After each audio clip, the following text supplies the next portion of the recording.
Thế giới dậy sóng. Giới trẻ Nepal dọn đường. Phú Lâm xin chân thành kính chào quý cô chú, quý anh chị gần xa. Bà con mình đang ngồi uống trà ăn khoai nướng bên bếp lửa thì mời ghé tai nghe chút chuyện thế giới.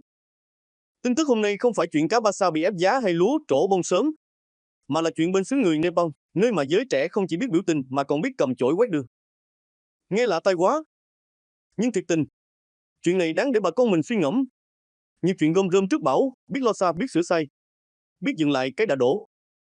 Sau bão biểu tình, giới trẻ Nepal xuống đường để dọn rác.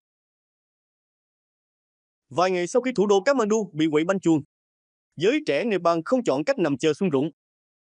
Họ xách chổi, mang bao tải đi gom rác, quét tàn trô, nhặt từng miếng kính vỡ như thể đang gom vàng trước bão. Không còn biểu ngữ, không còn hô hào, chỉ còn tiếng chổi xùi cũng đang quét lại chính mình. Theo hãng tin Setobati, từ ngày 10 tháng 9, hàng trăm thanh niên, phần lớn là tuổi đôi mươi, đã tụ tập quanh khu vực tòa nhà quốc hội New Baneswar, nơi từng là tâm điểm của bạo loạn. Họ không đòi hỏi gì, chỉ lặng lẽ dọn dẹp, như thể đang vá lại cái áo rách của đất nước bằng từng mũi kim của lòng kiên nhẫn.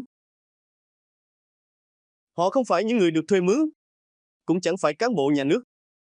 Họ là những người từng xuống đường hô hào, từng giận dữ đập phá, giờ lại cúi đầu nhặt từng mảnh gạch vỡ.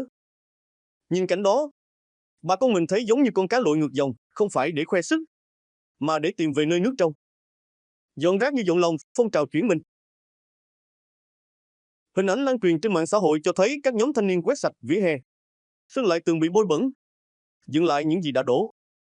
Chiến dịch này diễn ra sau khi chính phủ ra lệnh cấm 26 nền tảng mạng xã hội, từ Facebook tới TikTok, khiến giới trẻ nổi lửa biểu tình.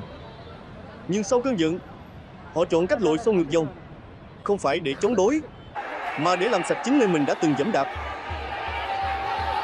Một số người nói rằng phong trào đã bị kẻ cơ hội lợi dụng, biến tuần hành thành hỗn loạn. Nhưng giờ đây, những người trẻ đang cố gỡ rối tơ lòng, đưa phong trào trở lại đúng hướng, ôn hòa, có kỷ luật, như người nông dân biết gỡ lưới cá sau cơn giông. Họ không chỉ quét rác, mà còn quét lại niềm tin.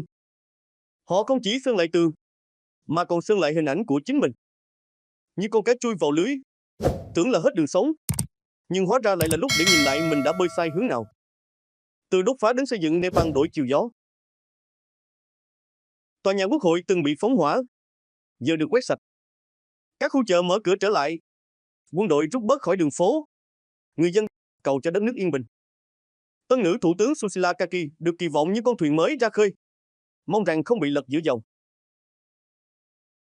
Bà con mình ở miền Tây chắc hiểu rõ, chèo xuồng ra sông lớn thì phải biết nhìn gió, coi nước. Chính quyền Nepal cũng vậy, sau khi bị trâu già lật chuồng, giờ phải biết điều tiết, biết lắng nghe, biết thả lưới đúng mùa. Điểm lại chuyện về lá cờ hải tặc, từ truyện tranh đến biểu tượng chính trị. Trong cơn bão biểu tình, một biểu tượng lạ xuất hiện, lá cờ hải tặc từ bộ anime Nhật Bản One Piece. Đầu lâu đội mũ rơm trên nền cờ đen, nghe như chuyện đùa, nhưng lại thành ngọn cờ dẫn dắt phong trào. Từ Jakarta đến Kathmandu, giới trẻ dương cao lá cờ như thể đang chèo xuồng vượt sóng dữ, mang theo thông điệp tự do và phản kháng. Ban đầu, lá cờ được dùng để phản đối quy định tải trọng xe tải. Nhưng sau cái chết thương tâm của một tài xế xe ôm bị xe cảnh sát tông, nó trở thành biểu tượng của sự phẫn nộ. Tại Nepal, lá cờ xuất hiện trong các cuộc biểu tình chống kiểm duyệt mạng xã hội, mang theo khẩu hiệu The Time Now và Wake Up Nepal. Giới trẻ Nepal đã biến con thuyền cướp biển thành xuồng ba lá chở hy vọng, đơn giản hóa thông điệp dân chủ thành hình ảnh dễ lan truyền. Như con cá rô phi bơi ngược dòng nước xiết, họ không sợ bị cuốn trôi, chỉ sợ không kịp nói lên tiếng lòng. Văn hóa đại chúng thành ngôn ngữ chính trị. Tiến sĩ Natalie Bond từ Đại học Quốc gia Singapore nhận định, nếu trước đây cờ hải tặc gợi lên sự đe dọa, thì giờ đây nó tượng trưng cho tự do, tình bạn và khát vọng. Khi Gen Z Nepal chọn biểu tượng này, họ đang gối ghém giấc mơ vào chiếc khăn rằng, mang theo niềm tin vượt qua sóng gió. Tại Pháp, trong các cuộc biểu tình chống Tổng thống Emmanuel Macron ngày 10 tháng 9, người ta cũng đã bắt gặp những thanh niên đội mũ rơm và dương cờ hải tặc tự vẽ.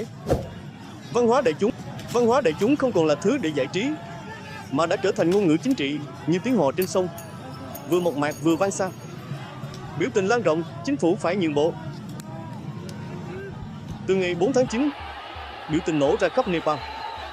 Ít nhất 51 người thiệt mạng, 1.300 người bị thương.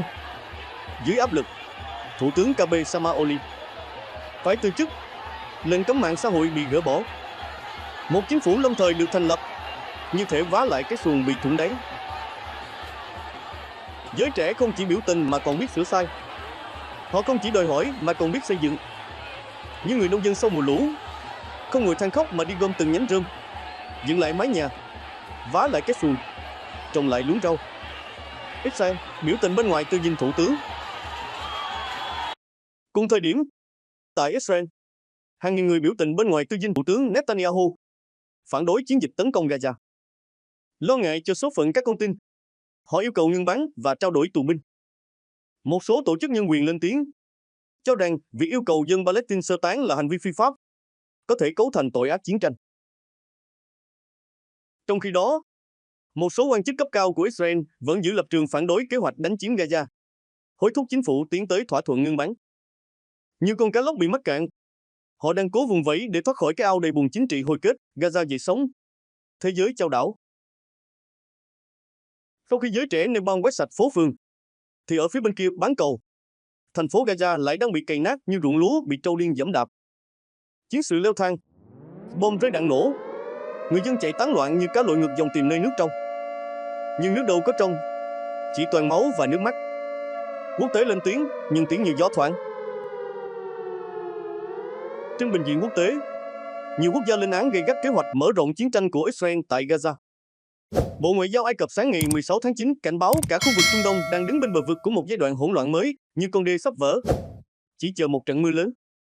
Ai Cập thất vọng vì cộng đồng quốc tế không thể ngăn chặn các tội ác đang diễn ra tại Gaza. Nhưng người dân miền Tây nhìn cá chết trắng sông mà chẳng ai chịu tháo đập.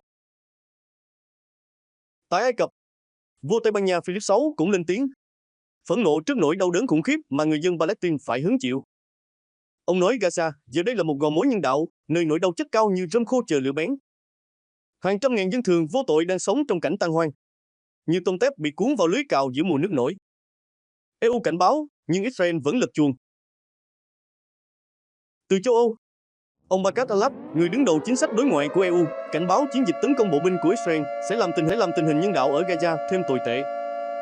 Viết trên mạng xã hội, ông nói rõ thêm người chết, thêm nhà cửa bị phá, thêm người phải sơ tán. Nghe mà thấy như đang đọc bản tin mùa lũ ở miền Tây, chỉ khác là ở đây nước không ngập mà bom đạn ngập đầu. Ủy ban châu Âu EC tuyên bố sẽ công bố các biện pháp gây sức ép với Israel.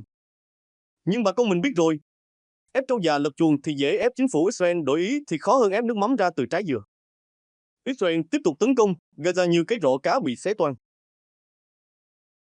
Bất chấp làn sóng phản đối, Thủ tướng Israel Benjamin Netanyahu tối 16 tháng 9 vẫn hối thúc quân đội đẩy mạnh sơ tán người Palestine để đánh chiếm thành phố Gaza. Ông yêu cầu Hamas không được làm tổn hại các con tin, nếu không sẽ lãnh đủ. Nghe như lời hăm dọa của chủ trại heo với đám heo nái, ai không nghe lời thì bị thịt. Trên thực địa, tấn công dữ dội bằng cả không quân và bộ binh đã khiến hàng chục người thiệt mạng, hàng trăm người bị thương. Chỉ riêng sáng 16 tháng 9, các bệnh viện tại Gaza đã tiếp nhận khoảng 50 thi thể, gần 200 người bị thương. Nhiều người còn bị vùi lấp dưới đống đổ nát, như cá rô bị chôn dưới lớp bùn sau trận lũ. Tấn công Qatar, cáo buộc như lưới giăng khắp sông. Thủ tướng Netanyahu khẳng định cuộc tấn công vào Doha, Qatar là chính đáng vì nước này có liên hệ với Hamas. Ông nói Qatar có thể gây sức ép để Hamas thả con tin, nhưng đã không làm. Vì vậy, Israel quyết định giăng lưới bắt cá lớn, tấn công vào các lãnh đạo Hamas ở Qatar. Ngoài ra, ông Netanyahu còn cáo buộc kênh truyền hình Al Jazeera tiếng Ả Rập là ổ nhóm bài Do Thái, chống Mỹ, chống chủ nghĩa phục quốc. Nghe như đang nói về một cái chợ truyền thông, nơi ai nói trái ý thì bị quy chụp là phản động. Houthi bị tấn công, chiến sự lan như nước lũ. Theo AFP, đài truyền hình Al Jazeera của Houthi đưa tin Israel đã thực hiện 12 cuộc không kích vào cảng Hodeida ở Yemen. Phát ngôn viên Houthi Yahya Sari nói hệ thống phòng không của họ đã đối đầu với máy bay Israel như con cá lóc nhảy khỏi lưới, cố vùng vẫy giữa dòng. Quân đội Israel tuyên bố đã tấn công một cơ sở hạ tầng quân sự của Houthi, cáo buộc họ dùng cảng Hodeida để vận chuyển vũ khí từ Iran. Trước khi tấn công, Israel đã cảnh báo dân thường sơ tán, nhiều tiếng còi hụ báo nước lũ về, nhưng không phải ai cũng kịp chạy. Một tài xế xe tải tại cảng Horida nói với AFP rằng ông đã rời khỏi nơi làm việc sau cảnh báo. Nghe mà thấy giống cảnh bà con miền Tây bỏ chợ, chạy lũ. Chỉ khác là ở đây, lũ là bom đạn. Tên lửa từ Yemen còi báo động hú vang Jerusalem. Sau đó, quân đội Israel thông báo đã đánh chặn một tên lửa phóng từ Yemen khiến còi báo động không kích ở Jerusalem và nhiều nơi khác được kích hoạt. Houthi nhận trách nhiệm, tuyên bố đã phóng tên lửa đạn đạo nhắm vào khu vực Jaffa gần Tel Aviv. Chiến sự lan rộng, nhiều con nước lớn tràn đông. Không ai biết đâu là bờ, đâu là ruộng. Gaza, Qatar, Yemen, tất cả như những đám mây giông đang tụ lại, chờ ngày sấm sét đánh xuống hồi kết nhưng chưa có hồi yên.